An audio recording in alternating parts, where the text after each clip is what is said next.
but they kept seeing and hearing a little girl in here. She has three, she's audible. They see her, but they hear her. She has three main questions. Do you want to play games? Do you want to sing songs? Or do you want to play hide and seek?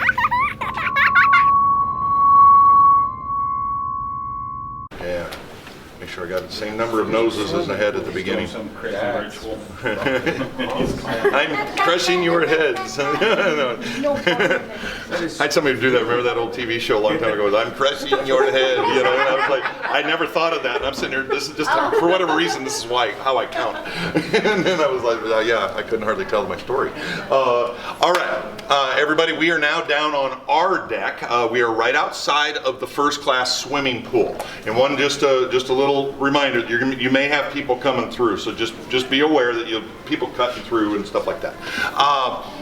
This is an area. This is quite an intriguing story, actually. This is what I call a Long Beach original, meaning, and you got to listen close here at first. Meaning, we have no records of anything happening to any passenger in this pool room during her civilian years. There's no record. Now, and we have those records. There would be a record. First class pool. First class passengers paid in today's dollars. It would be between about $18,000 and $20,000 for a couple tickets on board. This was not cheap. This was an expensive ordeal. If anybody had found harm, died, serious injury, whatever, there is no way that is going to go unreported. It would be reported. And if there was a death or serious injury, they were mandated by law to, when they made it to port, whether it be New York City or Southampton, to report that to land authorities. I mean, that was the law. We have no records of anything happening during her civilian years in here. Okay?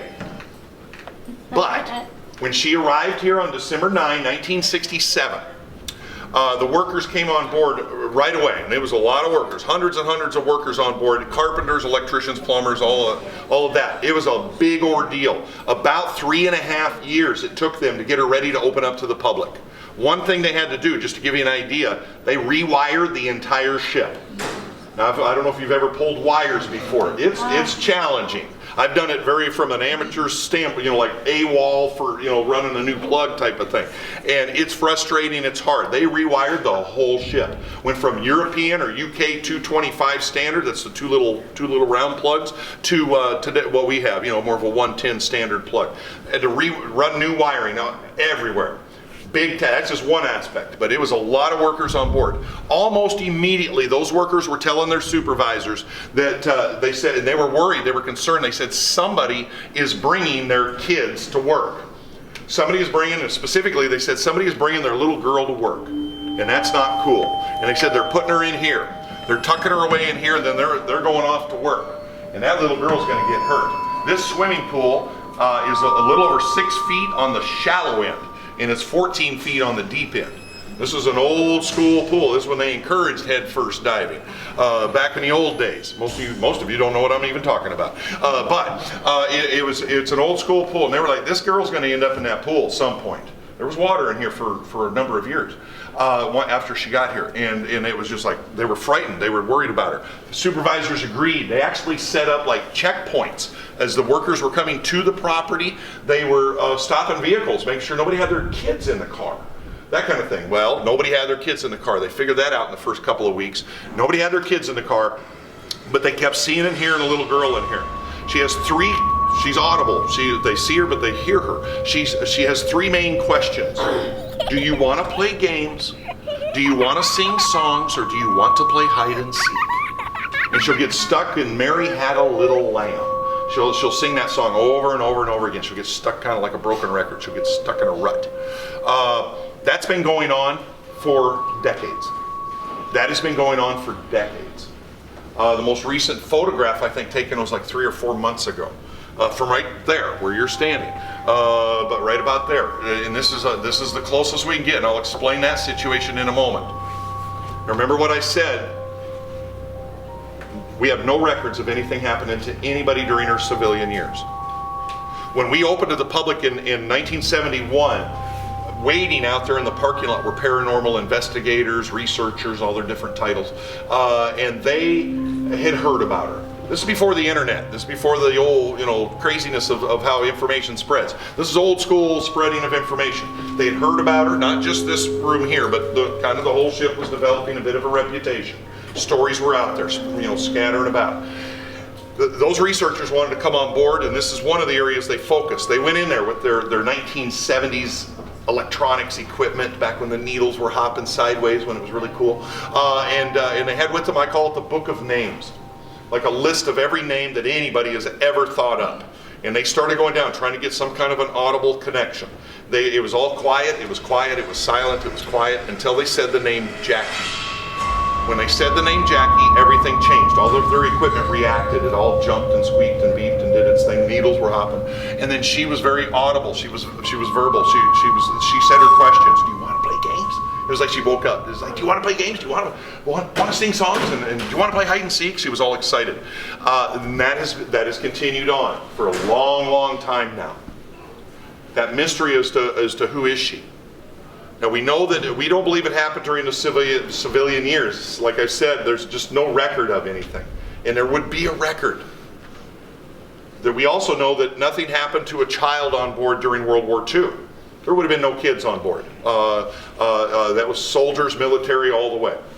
And in fact, this pool was empty during World War II. They had about 60 beds in the pool and about a total of 150 in that room for soldiers to sleep. So there were no kids, no child would have found harm in here then. There is only 1 year of her 31 years, how ironic it is, but with 1 year of her 31 years that we do not have the direct records. And that is from 1946 to very early 1947. It's about a year. Queen Mary made a dozen crossings that we call the bride crossings. There were approximately 20,000 young British brides, young ladies who had married American and Canadian soldiers during the course of the war, that they were provided transportation to reunite in New York City. We call them the bride crossings. We also call them the bride and baby shuttles, because along with all those brides, they had a whole bunch of babies. Lots of babies on board. And there's more to it. It's actually more complex. Many of those young ladies who were coming to reunite with those husbands had been widowed early in the war. Their British husbands had been killed in the early stages of the war. And then they had remarried an American or a Canadian soldier at some point after that. We got to remember, Great Britain declared war on Germany on September 3rd of 1939. The United States didn't even put one soldier on board the Queen Mary until March of 1942. Great Britain was at war for a while before the United States was fully engaged. They lost a lot of young men. Those young ladies lost their husbands, and they already had children. They already had that older group of, age group of kids. And we think that's where little Jackie comes from. We think she's the older daughter of a war bride. It's the only place it fits, that we can actually place her, because we have the records for everything else, and there would be a record.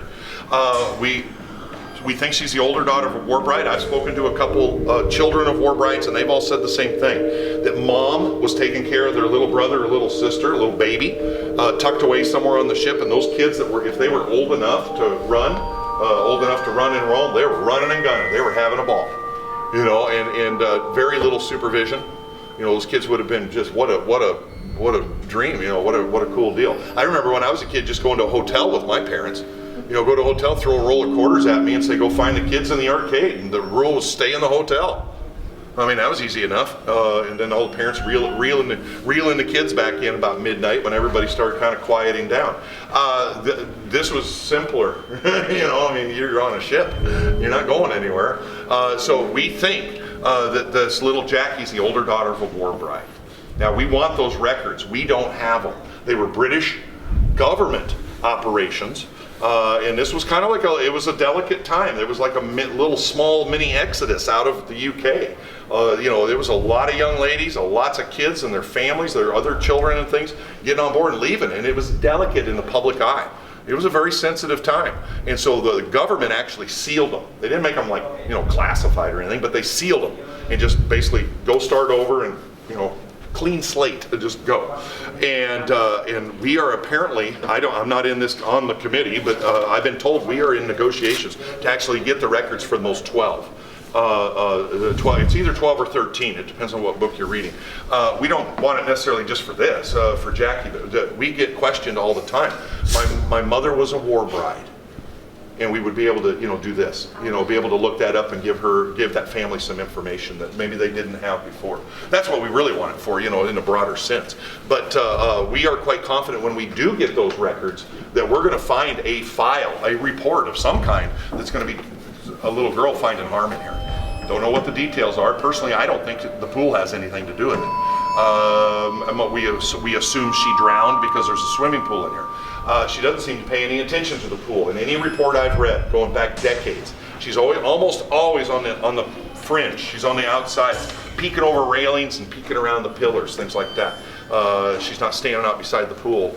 I have a daughter, so I always, I remember her little posturing. I don't see her.